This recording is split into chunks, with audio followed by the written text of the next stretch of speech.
Hello students, I am Saurabh Srivastav.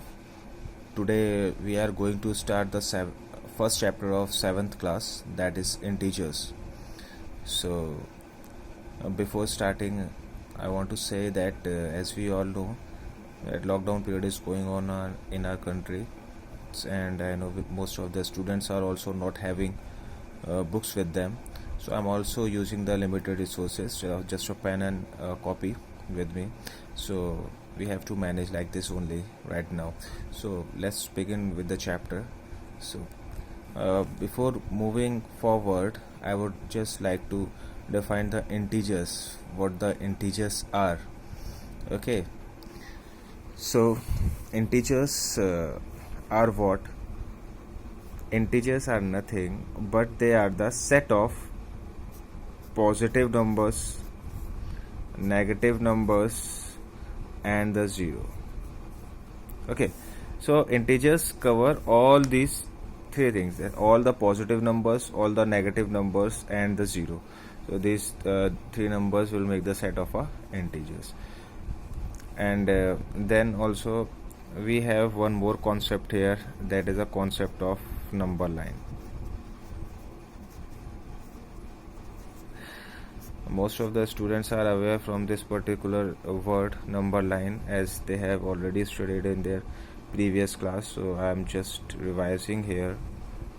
What is a number line? Number line is a line on which a number is written, and we will take 0 in between, and in the left, on moving left, we will get negative numbers, and moving right, we will get positive numbers.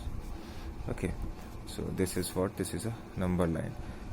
Every point on a number line will represent a unique number. That means, say it is as u1. Okay, every number is distinct. No point shall describe or overlap with any two numbers. Okay, so this is the main characteristic of a number line.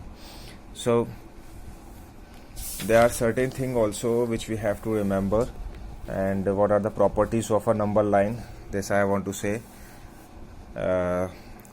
First point is this. What the first point is saying: a number to the right of a given number is greater than the given number. Always remember this thing: a number to the right of a number, to the right of a number is always greater than the given number. Okay, what does it mean?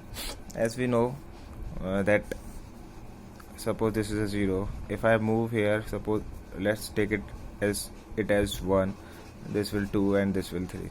So on moving further to the right, 2 is always greater than 1, and 3 will be always greater than 2. So every number on the right will be greater than the previous one. So this is the property is saying. Now the second point: an integer and its opposite are equidistant from 0, and its opposite are equidistant from 0.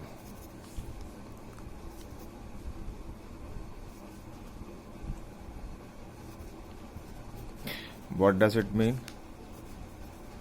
It means, suppose this is a number, this is a number line, and this is a 0. If I take 3 here, 1, 2, and 3. If I take 3 here, and I have to find out the opposite of this 3. So what I have to do, I have to move 3 points from 0 in the opposite direction. That means in the left direction. So this will be the -3 will be your answer. Okay, so the second point always says that an integer and its opposite are always equidistant from 0, as we can easily see from here that 3 units distance from 0, and -3 is also 3 unit distance from 0, but in a opposite direction. So this is the property is saying. Okay, and now the third property. What third property is saying? Add a positive number, we move towards right. Whenever we add positive number, we should move to right. Example, suppose if I have to add 3 and 2, so the answer will be of 5. So take number line 0, 1, 2, 3, 4 and 5. So how will we add 1, 2, 3, 4 and 5? How will we add? See, this is 3, this is 3, and what we have to do, we have to add 2. So we should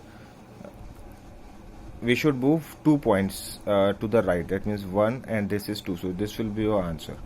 Okay, so this is the property is saying whenever we add two positive numbers, we should move to right. Similarly,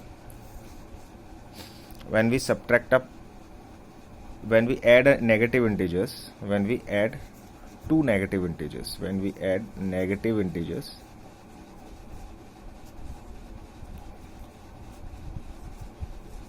integers, we move left.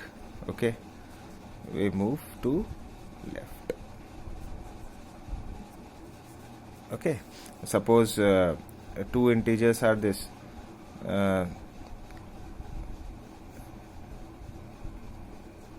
3 and plus minus 2. So this will become what? 3 minus 2 is equal to 1. Okay, so if I add 3 is here, okay, and we have what should I do? I will subtract 1 and 2 from here. So I will move on to this place. So this will be your answer. So whenever we add negative integer, we should move to left, and whenever we add positive integer, we should go to right. Okay, so these are basic properties of a negative number, and next properties about closure, associative and other properties we will discuss in the next video. Till then, you have to do the practice sums of whichever book is available with you. Okay, and do practice as much as possible. Thank you.